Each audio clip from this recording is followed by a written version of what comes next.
Hi, everybody. I'm Ross the Boss, and I want to talk fantasy football with you, Cowboy. I'm excited, Hustler. Aren't you? We're getting closer. Every week we get a little bit closer. We only have preseason's about to start, and we're literally a couple weeks away from the season at that point. I'm so excited. Preseason, there's going to be some injuries like last year, so make sure you pay attention. It's very vital. It's no joke. So let's talk about today. We're going to talk about running backs, but before we do, we're going to talk about some NFL news. What's going on? I don't know if you play Madden. I play Madden. I've been playing it ever since it started. The wide receiver ratings came out yesterday in tight end. But who cares about tight ends? But the number one, Devonte Adams, thoughts? He got a 99, which is pretty high. Damn, 99. So that's like perfect. I mean, in their eyes, I guess I could get on board with that. I mean, it's his skills. I mean, it doesn't matter what QB's throwing him the ball. I mean, it's all about his skills. And I mean, he's as good as it gets as an NFL wide receiver right now. So I'm not mad at it, but 99 being perfect, that's he was 99. I'm curious to see how his year goes without having Aaron Rodgers as his quarterback. Derek Carr, I know you love Carr, but it's a big step down. I mean, come on. Carr to Rodgers, it's like this. Come on. Number two was Cup. Cup had the ultimate year. I think probably the best year a wide receiver ever had. Yeah. He's not going to repeat it, but I think he had a 98, I want to say, which is still pretty good. Pretty solid. I mean, I like it. 98. I mean, I feel like Adams probably should have got a 98 also. I feel like that 99 like makes you like a perfect player or something. I feel like Adams isn't perfect, but I mean, Cup isn't perfect either. And I guess all these ratings aren't really based on who's throwing them the ball. It's their skill set. And it's just Cup, he's a savage. Yeah. Third generation player. I mean, they actually go to the camp and like do all these tests with these players. It's not like they just watch them on TV. They go to like, let's say the Raiders camp and like have these guys do all these exercises. It's like a real thing. Yeah. And during the year, I mean, the rankings update and things like that, based on injury and, whatever. And they literally have a Madden guy like on the side of every team in training camp. Okay, I do have a bone to pick. My Cincinnati Bengal, Jamar Chase, was not even picked in the top 10. He was number 18 with an 87. And this guy had 1,400 yards in his rookie year. 18 yards a catch, second best in the league. And they give him an 87. He's behind Cooper. He's behind some guys that are good, but they're not in the same league with Chase. What are your thoughts? I mean, it's when it comes to him, maybe as just an individual player, you take away the Joe Burrow, and Chase connection, just like you said about Aaron Rodgers to Carr, who the hell knows? But maybe it's because they didn't have him run a lot of routes. Like maybe his route running isn't that good. Maybe that's something that's bringing down his rating because his speed's got to be off the charts, I'm assuming. He had over 80 catches. I mean, again, he had an unbelievable year, and to give him top 18, he's number 18. That makes me sick. That's a disgrace to the Madden race. This guy is a first round pick in every fantasy draft, Hustler. First round. What's Cooper? The Cleveland Brown who I don't even know who's his quarterback because Watson will probably get a year suspension. Well, now this comes down to reality and fantasy. I mean, in Madden, they're not playing fantasy football. I mean, they're trying to give it real rankings, whether they're right or wrong. That's what they're basing it on, not on fantasy football. Amari Cooper, he's number 10. Really. So I brought up Watson. What's your take of him? The rumor is it's going to be announced this week about his suspension. They're saying a year. Is that too long? I mean, we need to hear it because, I mean, I've heard rumors that it could be indefinite, and then I hear stuff that says he might not even get suspended. I mean, we have no idea. If he gets a year, I wouldn't be surprised. And if he gets 6 or 8 games, I wouldn't be surprised. I mean, the punishment never really fits the crime with the NFL. They're kind of just all over the place. So if he gets a year, I would not be surprised. And what up, Antonio? What's up, Antonio? You're in charge of reading the comments today. You're in charge. I got. I'm going to be on it. I'm not going to pay attention. So the big thing that happened, all these Steeler fans, which I can't stand, they're all upset because of Heinz Field is changing its name to some insurance company that's not even based in Pennsylvania. I think they're in Ohio. So they're all upset. They're changing the name. Heinz, who's been a company in Pennsylvania since like 1869. I mean, their name's gone. This insurance, I don't even know the name of the insurance company. It's some name I've never heard of. And basically, they're there for like 30 years, like some huge contract. So all these Steeler fans are signing little petitions. Oh, we're so upset about the name. That's reality. That's business. If I had a business that could afford to do that, I would do the same thing, Steeler fan. So there you go. Yeah. Let's play the smallest violin for all the Steeler fans complaining about Heinz Field, because who the fuck cares what the field is called? I mean, it's really just a billboard for these companies to get their names out there. If you like mustard, you're getting Heinz. I mean, they don't need to sponsor the Steelers stadium anymore for people to buy their mustard, And well, it was like you used to live in Southern California. You remember it was called Staples Center. Yeah. And now it's called Crypto Center. Yeah. I mean, it took a while for people to get used to it. I get what they're saying, but there's no reason to fill out like a petition like that. Well, I mean, what's the petition going to do? They're going to make it be called Heinz Field. They can't change. It's all about money, like he just said. It's not about like a petition's going to change anything. It's like a waste of time. Wake up. Yeah, you want to do something to get their attention. Nobody gets season tickets to the Steelers. Like, how about that? And then maybe they'll do something. But until some shit like that happens, nobody's going to care about their opinions. Okay, so your boy Ian Rappaport, from ESPN, he's the NFL. He gets all the big gossip stuff. He reported that J.K. Dobbins, thank you. I can't say that 10 times. That he is not going to be ready for the first game. Like he reported that was his big scoop. And DK on Twitter responded back and he was like, DK, I don't know why. I have a friend long story. So he responded back basically saying this, I'm going to be ready for game one. And who the hell are you to tell me I'm not? I mean, why do these reporters, when there's nothing going on, yesterday it was the home run derby, they just got to find these little stories that they think they'll get some press, so they just throw it out there. They don't care about the player. It's up to the player and the team when this guy comes on the field, not Ian Rappaport. But yeah, what kind of fucking news is he going to be getting right now anyways? Like training camp hasn't even officially started. So anything that he's doing right now is probably like ahead of schedule anyways. We got to see how he actually looks in training camp. First week of training camp, let's see how he's moving out there. If he's not out there first week of training camp, then Ian Rappaport should have did it. I like how Pat Mayo lets him come on the show and then they read it out and then they're like, oh, what you got to say now, Rapp? What you got to say about that now? And like just totally going in on him because like, yeah, we don't want to hear that shit right now. Like, yeah, like literally everything he was saying was like so obvious, but he's a week early on it. There's really no reason to bring it out right now. This is like first week, training camp stuff that maybe if you want to say it then and he sits out the first week, maybe people will buy into it, but not right now when we still got 2 weeks before training camp. 2 weeks. And he even said he's not even going to go on the pup list, Yeah. He's not even going to do that. I mean, he'll be ready. I mean, again, these beat writers, he just needs something to feed off. So if you're out there looking at news and you see Ian Rappaport's name, just ignore it. Don't waste your time. This guy is just desperate to get some press. He has no idea what's going on. He's just guessing. It's like throwing a dart. Wherever it goes, he does a story on. He's plugged in. He's definitely plugged into a lot of teams, but this reeks of desperation. It reeks. I mean, it really does. I mean, I have a lot of contacts too, and it's just for him to even say that without fact checking. He doesn't even call the player. I would call the player and say, hey, how do you feel? I mean, I was at UCLA. A quick story. I was at UCLA in February. All the Major League Baseball players were there, like training, like Justin Turner, Trey Turner, all were there. And Ronald Acuna was there, and he was working out. And I was talking to him. I said, how's your knee? And he said, I can steal bases right now if I wanted to. So I knew he was ready. And I knew that's how you get your information. Okay, the player's going to play. And he played. There you go. So let's talk running backs. Huge position in fantasy football, as we all know. With COVID and injuries and everything else. So it's very important that you at least have a good backups too in running backs compared to any other position, because running backs go quick. We know that, Hustler. And I mean, what's your experience drafting running backs?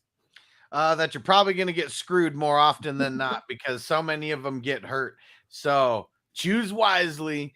And I'm really not a fan of like the robust RB. Sometimes I'll mix it in. It just depends on the league settings. But there's so many injuries to running backs that you just got to work the waiver wire because you'll be able to pick up some running backs off the waiver wire.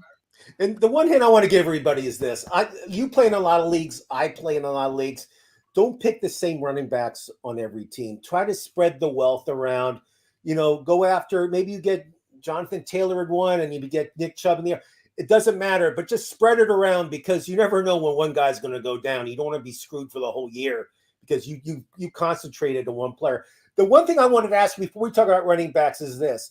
You've been doing a lot of drafts. We've been talking. What player are you like concentrating on the most to draft because you feel he's going to have a huge breakout year? Who is it? Give me your top guy that you're like focusing on. I'll tell you mine after you tell yours. Well, so here's what's crazy. I mean, I play in so many leagues that just like you said, I'm not targeting, one specific guy or anything like that. But one guy that I'm extra high on who always seems to get a lot of slack is Aaron Jones. And we'll get into where I have him ranked here very shortly. But spoiler alert, I have him inside the top 10. I have him top 10 too. We'll talk about it. My guy I'm picking more than other guys in leagues is CeeDee Lamb. I think without Cooper there, I think Dak is healthy. I feel that he'll be the star receiver there. I know he's not like a top tier guy, but I feel this is going to be a big breakout season for CeeDee Lamb. And that's who Ross the Boss is going to take in the 3rd or 4th round. Well, hopefully he's available. We'll see what happens. But I've been taking him in a lot of leagues. I feel he'll be a top 5 receiver this year. We'll see what happens. I don't know. There you go. So let's talk about running back. Who do you got as your number 1 rated running back? I mean, it's Jonathan Taylor. I probably don't even have to spend much time, on that. I mean, he's got one of the best lines. I mean, they're a run-heavy team. I mean, everything's working in his favor. It's JT all the way. If you're in the single QB league, he's the 101. Yeah. Again, we'll focus on single QB league, redraft league. It's not a dynasty. It's not a keeper league. We're doing just a guy that we feel is going to have the most points at the running back position. Jonathan Taylor, new quarterback in Indy. So you got that. He's not going to have the 2,000-yard season that he had last year. He's not going to have that this year. There's no way. There's no way he'll have the same numbers. He'll have a good year. He had some unbelievable games last year, Hustler. I remember, he had like huge breakout games. Yeah. But again, he deserves to be the number 1 guy. If you want to be a chaser and take him, a chaser is somebody that focuses on last year, not the future. I get it. You can't go wrong with Jonathan Taylor as your number 1 pick. I agree. Who's your number 2? Who's your number 2 running back? Najee Harris. I mean, everyone's acting like he's going to have a huge regression year. I mean, one thing about him, he's already like an older guy, so he seems like a seasoned vet because I think he's like 24 or 25. I mean, the Steelers, they always do the same thing. They ground and pound with one guy, and they use that one guy as a wide receiver. And even though everyone thinks he's going to decline. I mean, he had 75 receptions last year and 90 targets. I doubt he declines. But hold on with the passing game. Hold on. He had one game where he had like 50, like Ben Roethlisberger. 19 targets in one game. 19 targets in one game. Ben Roethlisberger made it a mission to throw him the ball as much as he can because Ben knew his arm was shot and he couldn't. Yeah, that's not Ben. That's a Pittsburgh way of life. Go back to Le'Veon Bell. Go back to people before him. You're gonna same thing. They're dumping off to the running back. It's a form of their run game. Is the short pass game. Listen, I loved him in the SEC. He was a ball catcher. He's going to have a bigger year than he last year. I agree. I'm worried about the Pittsburgh line. They were horrible last year. No protection. They couldn't block or squat. They only got better. They couldn't get worse. I mean, exactly. I don't know how they get worse from that. I mean, and you got Mitch Trubisky as your starting quarterback. There'll be 9 people on that line.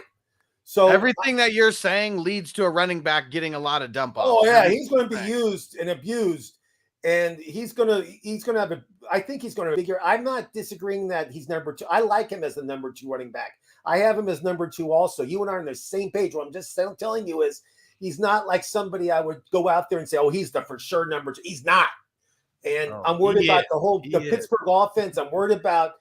But I have him as number 2 too, so I'm not going to say I'm not going to do that to you. But who's your number 3?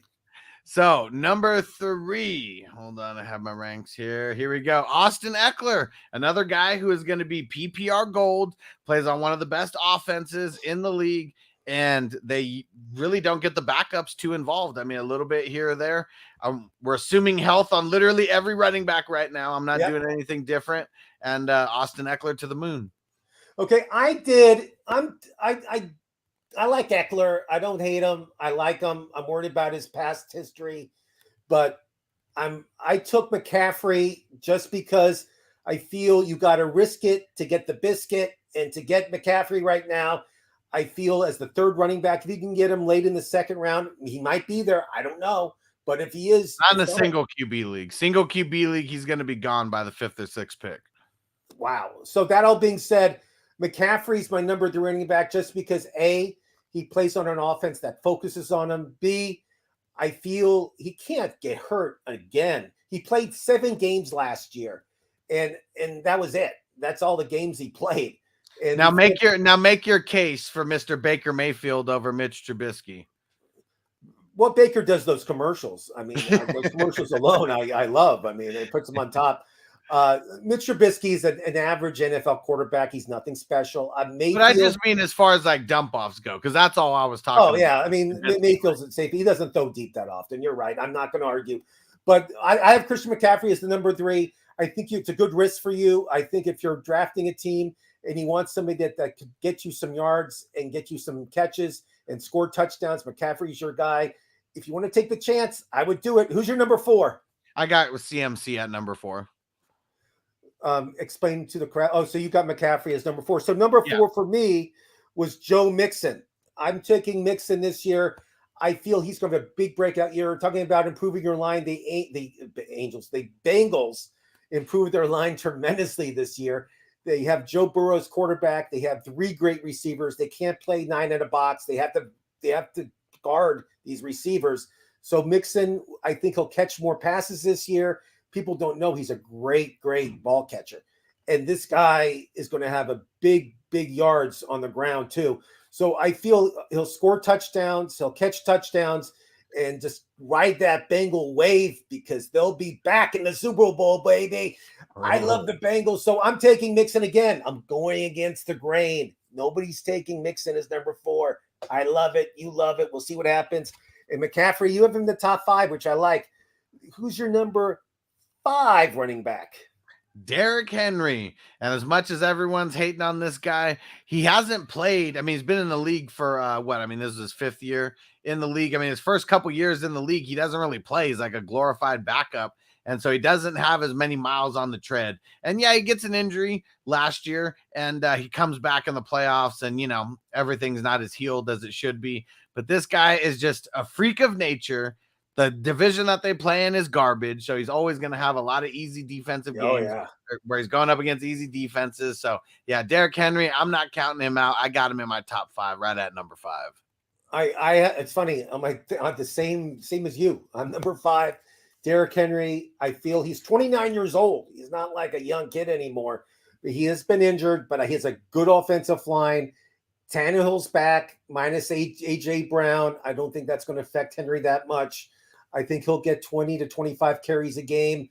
He'll carry that team. He'll have some huge games. I mean, as you said, he plays in a horrible division, and they love to run him the ball. And, he barely gets out of the game. Basically in the third down, if it's long yardage, third down, they bring that specialist in, but that's it. So and he's 28. He turns 29 next year. I thought he was 29 in August. Okay, I guess I read it wrong. Okay. January birthday, Capricorn birthday. So Derrick Henry, he's 28. I was wrong. I can't believe it. But that all being said, he's my number 5 also. Who's your number 6? Joe Mixon. I got him in my top 6. I mean, I'm a big Joe Mixon believer, and they got the line a little bit better.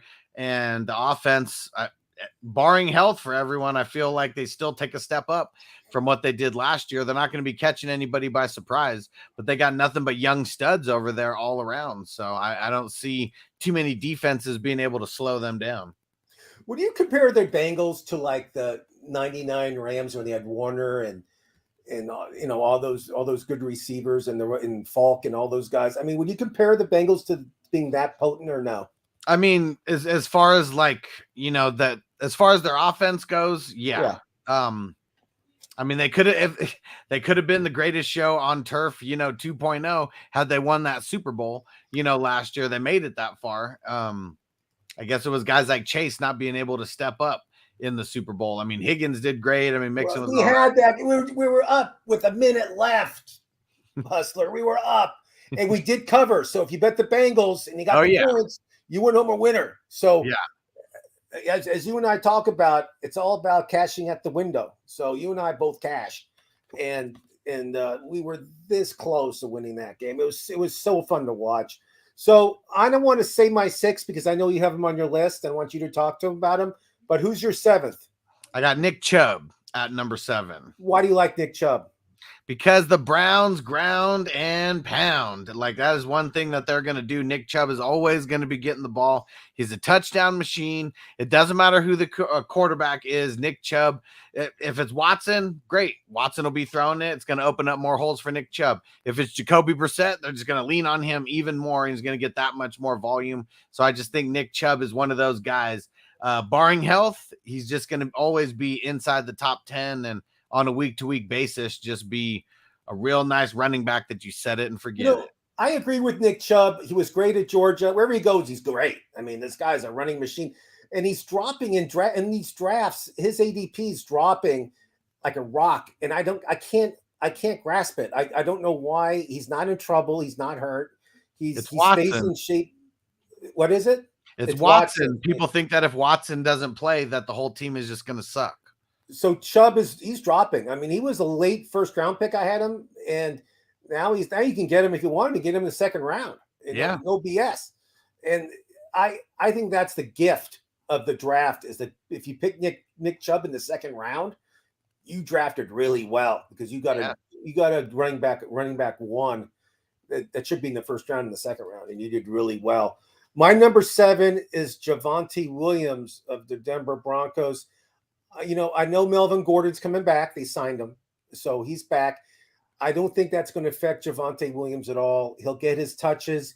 He looked really good last year, and I think with Russell Wilson with him in Denver, I think that's going to help him tremendously. It's going to be great. And Javonte Williams is somebody that's just trending up and up and up, and they're going to give that guy's going to get 20. He'll get some receptions. He loves catching the ball. But he'll get like 20 touches a game. I mean, this guy is going to be a running machine, and Denver's line's really good. And they'll be pounding it, just pounding it and pounding it. I don't like Denver's receivers at all. I'm not taking any receivers from Denver, but I will take Javonte Williams. I'm not touching Russell Wilson. I'm not a fan, but that's just me personally. But again, Javonte Williams is my number 7. What do you think about Javonte? I have him ranked number 14 on mine, and I just feel like Melvin Gordon's going to eat into his work enough to where, I mean, because right now we're not talking about guys getting injured. There's probably guys who are going to get injured in front of him who I have ranked in front of him that propel him into like the top 12 status. But Melvin Gordon is just going to be a thorn in his side. There's going to be games where Melvin Gordon has like 6 or 7 touches, but like one of them is like a 60-yard rush for a touchdown. And like just taking points away from Williams all year. Is just not trending in the right way for Javonte right now after them getting Gordon back. I mean, if they go out and they get a rookie running back, that's something different than going out and getting Gordon, because they got Gordon because they need someone to back him up, but someone who's going to be more than just a backup. So it's going to be a 1A, 1B thing. I really like Javonte. It sucks that Melvin Gordon came back, because he's going to eat just a little bit too much into his volume. Who's your number 8? I got Aaron Jones at number 8. Tell me why. Aaron Jones is someone I think who can flirt with 100 receptions in this offense, someone who should be a lock for double-digit touchdowns. Even if A.J. Dillon gets more rushes than him, it doesn't matter because he's still going to get a shit ton of rushes on the ground, and you mix that in with all the targets that he's going to get. He's probably going to be one of Aaron Rodgers' favorite targets in the green zone and the goal-to-go area, especially like out of the backfield getting passes. When they get in, they're not necessarily looking to run it. Jones, he had a handful of receiving receptions over the last couple years, and none of that's going to change. If anything else, it's only going to go up. Last year when Devonte Adams was hurt and he sat out a couple games, I don't know if you remember, but it was game time decision and he didn't play. Aaron Jones's production was up 20%. What does that tell you? Without Devonte Adams this year, they're going to rely on Aaron Jones. I agree with you on Aaron Jones. I think he's going to have a big year. I'm not worried about Dylan. It's funny. I'm not even worried about Dylan. I think he'll play and he'll come in certain spot situations, but Jones will be in there when it's money time. And Aaron loves him. He's a big target for him, especially with that offense. And again, I mean, the Green Bay's Lazard and Watson. I mean, their receivers. I couldn't pick them out of a police lineup right now. I mean, I don't even know who they are. I mean, I guess you can draft some of these guys like Watson, and I mean, I think they're saying Watson's going to be the number one receiver now for him, but who knows? Lazard. I mean, I don't know. I mean, I have no idea, but it doesn't matter. Aaron Rodgers is a stud. We're not talking quarterbacks. We did that last week. But long story short, I like Aaron Jones. It's a good pick. Who's your number 9? I got Dalvin Cook at number 9. Why? Because their offense is going to be potent like it always is. And right now we're just talking about everyone barring health, because I mean, he's only missed a handful of games over the last couple years. And then the goal to go, they're going to give it to him like they always do. There's just a lot of times where he was getting stuffed. I mean, they got to get a little bit more creative. That's why I have him down at number 9. I know a lot of analysts are a lot higher than him on I am. Yeah, I'm not high on Cook either. You said it. I mean, he screwed me so many times in the past with injuries and not playing certain games and being out and not getting the ball enough and not being part of the offense. And, they're going through offensive coordinators like crazy in Minnesota. I mean, it's just new offenses all the time for Devin Cook, and he can't get settled. And Madison he'll be lucky to keep his job. They drafted a couple good running backs in Minnesota that could give Madison a run for his money for not being the handcuff anymore. And I'm not a fan of Dev. I don't think Cook's going to have a big year. Last year he was like a top 5 pick overall. I don't know if you remember this. Yeah. But I mean, his stock dropped. He's barely. I don't know if you could say he's a running back 1. Do you think he's a running back 1? Well, I mean, if anybody who I have ranked inside the top 12 is anyone who I think is running back 1, because I mean, at least I graded on 12-team leagues because that should be the standard now. And I think that he is. I mean, it all comes down to health. And like, if you don't stay healthy, it's going to be hard to be a top 12 running back. But then you look at guys like Antonio Gibson, who I don't have anywhere near my top 10 right now. I don't either. Isn't that sad? But he was a top 12 back last year, because of all the injuries and everything that happened. So it's just a weird world that we live in.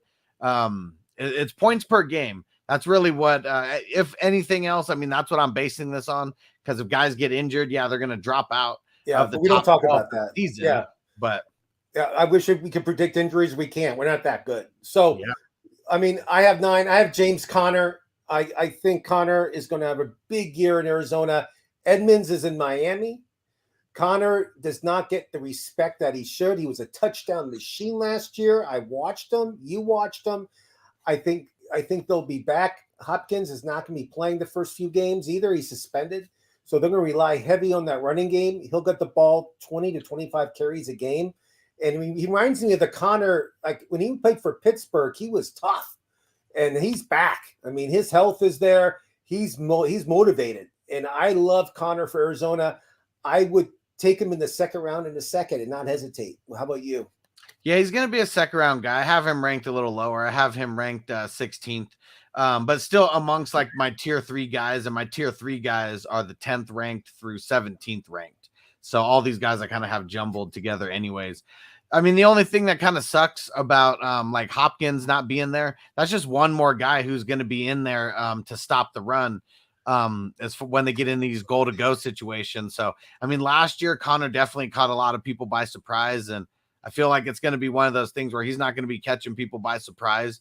And if Cliff Kingsbury is going to be the same old Kingsbury, he's going to be very, very predictable with what he does. And I think that just eats a little bit into Conner's production. I think he regresses a little bit, but I still think he could put up double-digit touchdowns. I agree. And then who's your 10th pick in the top 10? I got big boy Lenny Fournette. I don't care that he came in a little bit overweight. A little bit.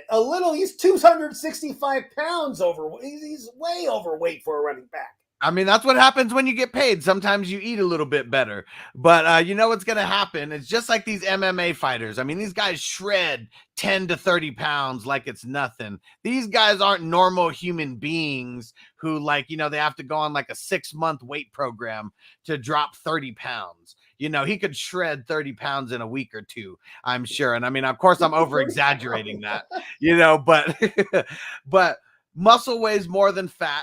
Lenny's going to eat. Because look at the backups that they got behind him. You got Keyshawn Vaughn, you got Rashad White, you got nobody who's dependable in that backfield. And Lenny is going to be the guy that they're giving it to in this high potent offense. Listen, if he's 10 pounds overweight, I would say you're right, but he's way overweight.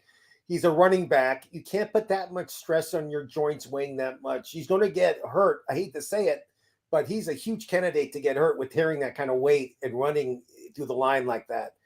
Nobody showed what he actually weighs, though. Like, all we're doing is taking reporters' words for this, right? He said he was 265. Who said that, though? A reporter? The Tampa Bay Buccaneers. Okay. The coaches were upset that he came to camp at 265. Yeah, that also could be coach speak, though. Yeah, it could be. But again, that's a huge red flag for me. It means the guy wasn't staying in shape during the offseason. It means that he's, like you said, he made a lot of money. He's comfortable. He doesn't have to prove himself anymore. And I don't want that guy on my team. You can take him. Go ahead. Take Fournette. Go ahead. I'll take some. So let's talk about some of the guys we didn't mention, some of the sleepers, some of the guys that you think they're not in the top 10. They're going to have huge years that you have on your wish list. I want to hear it. Let's start naming them. Go. I'll throw AJ Dillon in there. I mean, he's someone that with the weapons that they lost over there, he's going to have a huge part in this offense. I have him ranked RB15. I don't know. I mean, where the consensus is on him, but I think I have him a lot higher than a lot of people do. He's going as like RB25. So you don't have to get him as RB15, but he's someone I'm always trying to get. And let's see, who else am I putting in this mix? I got to put David Montgomery in this mix as well. Even though the offense is trash, he is one of the pieces who has always been solid. I mean, yeah, he's missed a game or two like over the last 2 seasons, but he's always been solid enough. They're going to get him involved in the pass games. They really don't have anything behind him. And he's really the only game in town, and they don't add pieces behind him. So it shows that he's the only game in town. They're going to keep rolling with him. So Shaquan Barclay, Shaquan Barclay, did I say it right? Saquon Barclay. Saquon Barclay. I don't know if you've seen a picture of him at camp. He was at the Giants camp last week, and they showed him with his shirt off, talking about shredded. I mean, this guy is like a poster child for shredding. I mean, this guy got really into shape. He looks good. I know he only played, how many games did he play last year? I want to say he played around 13 games. He played about 13 games last year. He only had like a little over 500 yards rushing. So, I mean, are his days done? Do you think he'll be back? Do you think he'll be in the form he was as a rookie? What do you think? Where do you rank Barkley? I mean, his days definitely aren't done. So he played 13 games. Right, I was right. Year, see, 4 touchdowns. How many yards? 550? 600 on the ground. I mean, 7 shy of 600, and then 260 through the air. Okay. I mean, I have him ranked right after Lenny at number 11, so I have him inside the top 12. But yeah, it's going to be can the Giants, withstand the injuries? Can they get their line on point? And I mean, they drafted that tackle right off the bat as one of their first round picks. So I mean, that should help. And Antonio said, "What do you think about Breece Hall?" Go for it, Ross. What do you think about it? I mean, I saw him play in college. He was a beast. He's my top running back rookie coming out this year. I think he'll have a good year. I mean, I don't know if he'll be like in the top 10, but I think he'll be in the top 20. I think he'll get touches, at least 10 to 15 touches a game. This guy was unbelievable in college. He was really fast and really strong. He's going to surprise a lot of people, but if I was drafting 5 or 6 round, what do you think? So I have him ranked RB 24. So in my tier 5 guys. So I mean, If he got to the 6th and he was still there, I might take him. I mean, maybe in the late 5th. I just don't like jumping on in redraft leagues. I don't like jumping for these rookie running backs because they get off to a slow start. I mean, they're guys that you're going to be thinking about cutting or benching or whatever. And I just think in that range, I'd take someone a little bit more solidified. But the upside is there. The thing that's bad is it's the Jets. But the thing that's good is it's the Jets, and he's probably going to be undervalued. So it all depends on the league that you play in. Another guy that was drafted highly last year, but didn't play a second at all during the regular season because he got hurt in preseason, is Travis Etienne. Did I say it right? Etienne. Plays in Jacksonville, Clemson, a grad. Unbelievable, like in pre-camp and everything. It was great. I mean, where do you have him rated? Is he worth the pick? People are drafting him in the 4th or 5th round right now. I have him as RB13, so a high-end RB2 is what I have him out of the gates because he should be a PPR machine. I mean, the Jags aren't going to be scoring that many touchdowns, but if he's one of the guys who's going to be getting a lot of looks, when they get into the red zone, and especially if it's coming out of the backfield through the pass game, he's just going to be one of those guys who's going to be like insanely like outproducing his ADP, and so I wanted to have him a couple spots higher just to make sure that people know that you should be trying to target him, especially if you can get him in the 4th and the 5th round in these single QB leagues. I love it. So that's a hustler special right there. That's somebody that you like a lot, that you want to draft on your team in the early middle rounds. I mean, you like this kid and you feel he's going to have a good year. I agree. I like him a lot too. I think of him a little high, but that's okay. You got to take chances. I like it also. James Robinson, the other running back in Jacksonville, he's hurt. I mean, talking about not playing. He might not play till the middle of the season. I mean, he really hurt himself. So that means it's a one-person show right now. And the quarterback for Jacksonville is a little familiar with him, I think, right? A little bit, or no? Yeah. Well, I mean, yeah, they both went to Clemson. Oh, okay. I had no idea. So yeah, they know each other a little bit, and that's another reason why I have him ranked so high, because it's the timing is what a lot of it comes down to. Yeah, I think Jacksonville's going to improve a lot. If you're in Vegas, you want to make a bet on over under on Jacksonville. Like, I love the over, and I also love the over on Detroit. You know why? Because of Andre Swift. He can catch, he can run, and I think the Lions lost a lot of games last year in the last minute. I watched it, and they'll improve a lot. I'm out on DeAndre Swift. I mean, I have him ranked as my number 19 RB, and a lot of it, I mean, just like you said, it's the Lions, and ever since Barry Sanders, they just keep failing, and like I'm too jaded on the Lions running backs, and even last year, people can say how DeAndre Swift was like the number 6 RB through 6 games or whatever. If the season was 6 games, I would say, yeah, get him, because like he'll be great for those first 6 games, but he keeps getting hurt. The Lions keep failing him, and it's the Lions. I'm not banking on it. You're not banking on it. I think the Lions are going to improve tremendously this year. I think they'll be 500. Or close to 500. I know they can't be 500 because they play 17 games. It's an odd number, so you can't. Isn't that weird? You can't be 500 anymore. You're either over 500 or under 500. So, yep. It just hit me today. I don't know why. Let's talk about J.K. Dobbins in Baltimore. Was hurt last year. Lamar Jackson, we talked about him. He's going to have a career year. I mean, I think he's playing without a contract. This guy.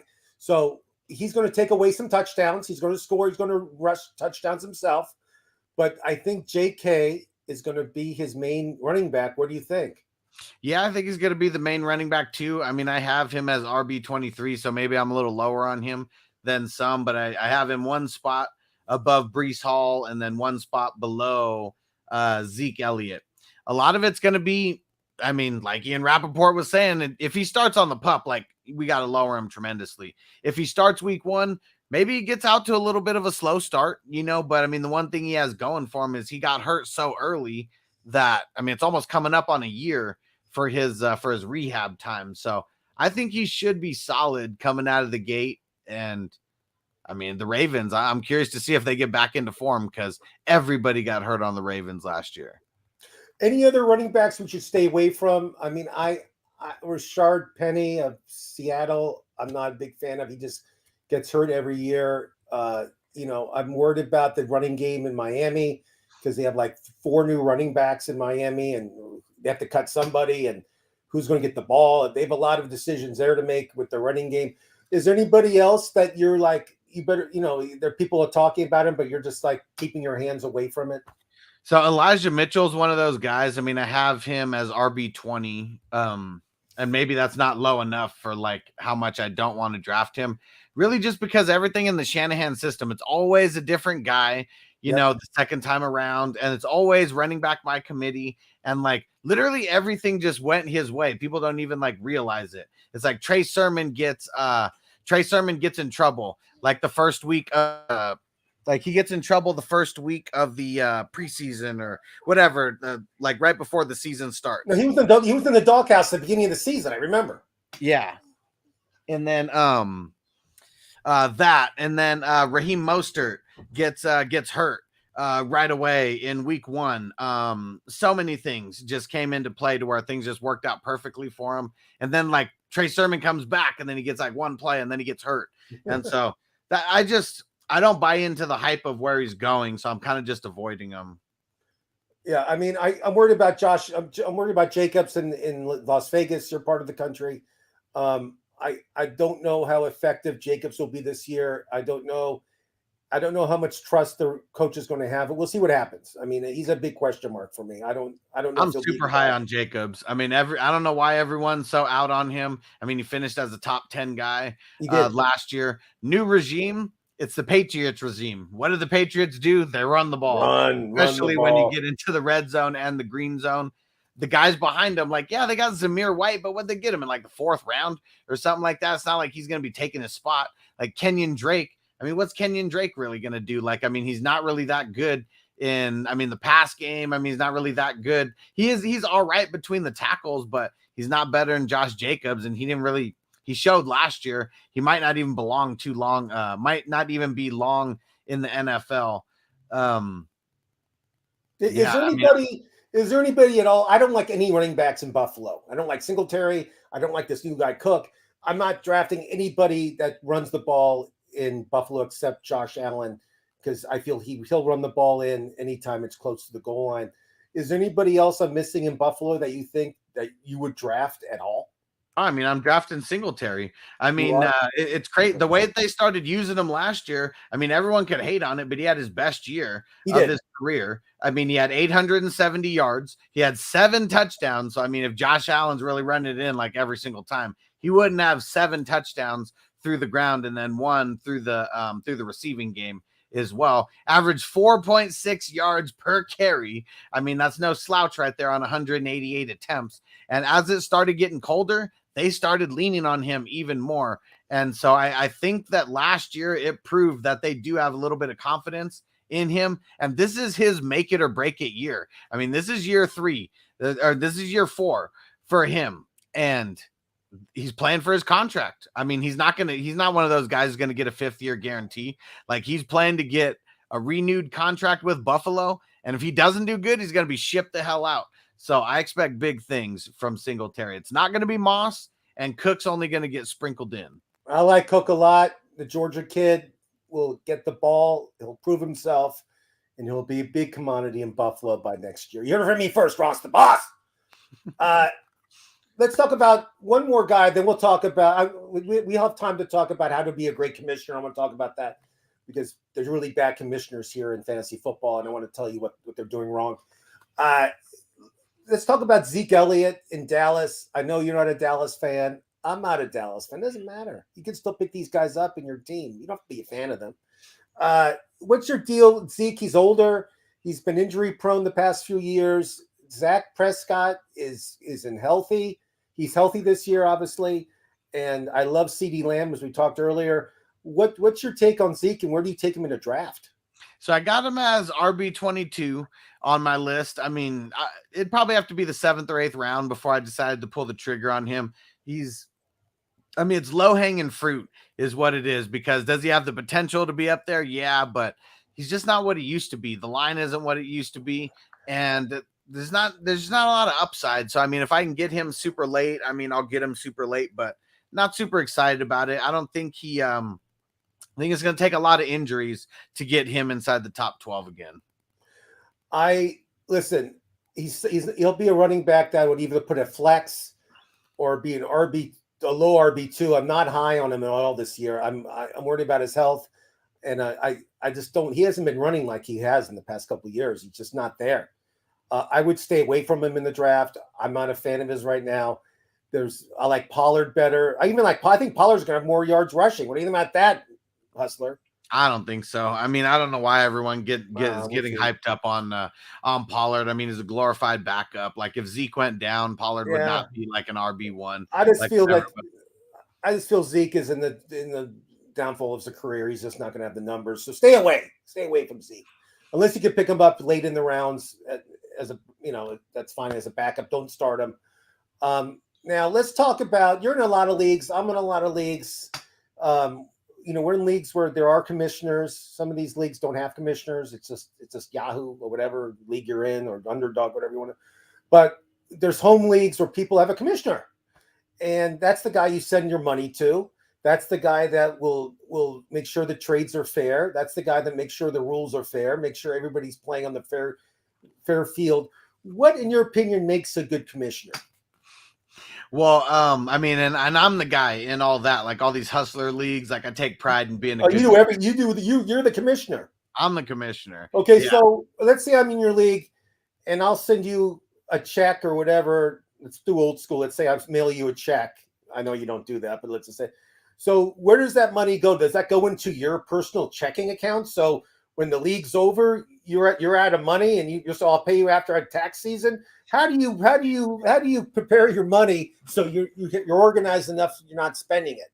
I mean, pretty much it gets kept old school, like in a safe, all in different envelopes and all that kind of stuff, and I mean, it's locked away in Fort Knox pretty much, and yeah, I mean, I just feel like it'd be bad karma to kind of have it happen any other way. Well, I've been in leagues, Hustler, where people like tell me, okay, you won the league, so I owe you X amount of dollars. But yeah. I can't pay you until I get my tax refund in April.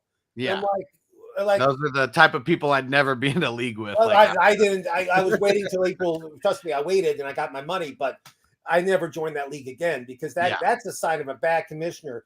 If you're a commissioner, you put that money aside, not in your checking account, but like the hustler does, he puts it in a bank or a safe, but you don't combine your resources with your personal account. That's how you. No, and seeing the thing is like now a lot of us, I mean, I don't live anywhere where anyone's giving me cash anymore. Like that's how it used to work way back when everyone would do a live draft. If you're at a draft and let's say it's $100 and you're at a draft, I might slip you $100 cash just so. That's what I mean. But how many live drafts do we have anymore? Like all these leagues that I'm in, I might have one live draft out of these 60-something leagues, that I'm going to be in. So live drafts, they don't happen a lot anymore. I mean, we used to have this league where we used to get deli from this unbelievable deli in Beverly Hills. We would have like all this whiskey and scotch, and we would sit there in this guy's house in Bel Air, and we would drink and we would do the draft. It was like it was a party. It was fun. Yeah. And all the bad players showed up with all those shitty magazines like we talked about in the past. And I would take all their money. It was the greatest. It was the greatest for me. It was just like a cash cow because these guys had no idea what they were doing. And I was the guy that was the professional. And I miss those days. You're right. Everybody does it online. Everybody does it on Zoom. It's not the same, but a good commissioner is somebody that is strong enough to take a stand, that's not going to say, hey, what do you guys all think? Let's all vote. No, you're not voting. You're the commissioner. You decide right on the spot if you want to say yes or no. You gotta be strong. You gotta show that you're a leader. You gotta be, of course, you gotta be fair. And of course, another thing that we do also is we kind of spread the wealth around. Every season we have somebody else be the commissioner. So it's fair. So if you want to be the commissioner, great. You can collect the money. You can make decisions on trades. It's totally up to you how you want to run the league. If you want to make it as like one of my leagues today, you'll be proud of me. I did a Superflex league. This league last year was a regular league. Now it's Superflex. And I didn't even tell the other players. I just did it. I just said, screw them. I'm doing a super flex because Tussler tells me that's all he plays. So I'm going to invite you to the league too. I'll kick somebody out so you can be in it. We'll take these guys' money, be fun. But it's like, but yes, I mean, you got to have fun as a commissioner. But again, there's so many bad commissioners that I've been involved with, in just not like football, but in basketball and baseball. But you got to remember that with 17 games, there's going to be COVID. You got to make sure you have enough IR spots to take care of COVID, because it's still going to be around. I wish it wasn't.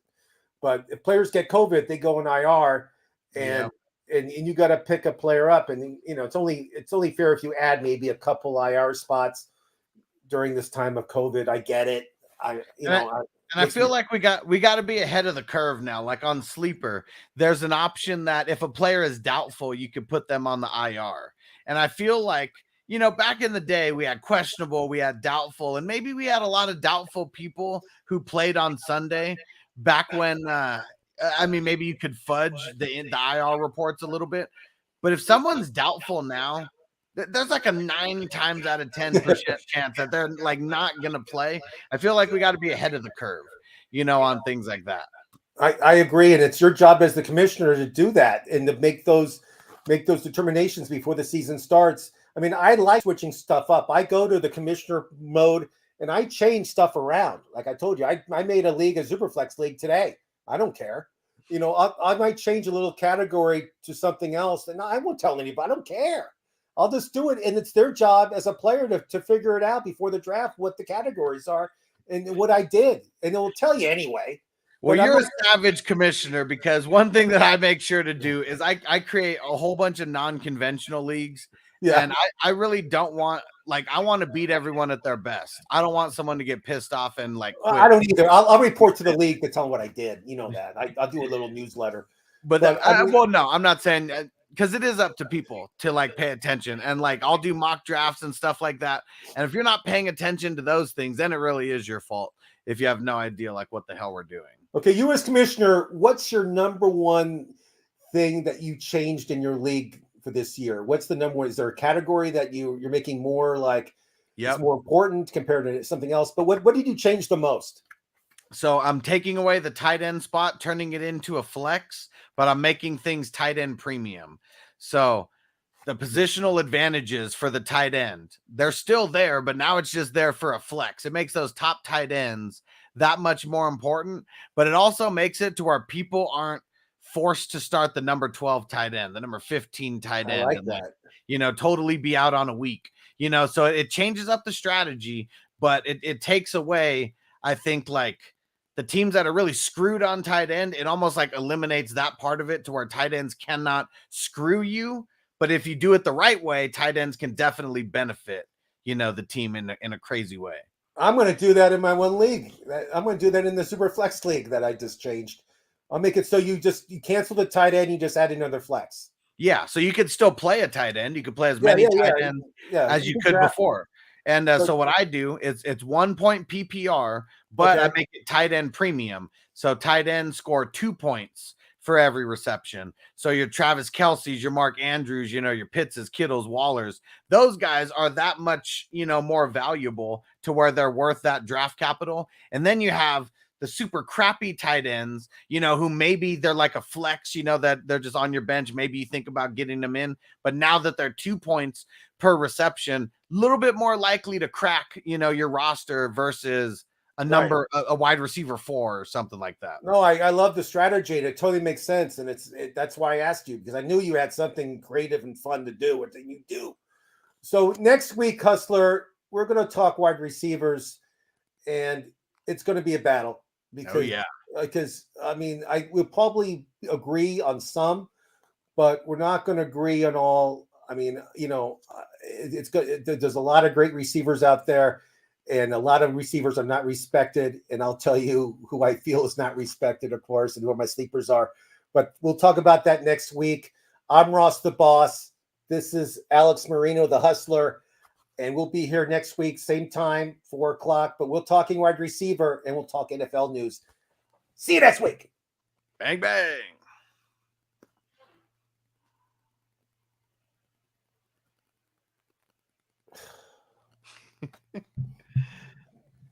Greg?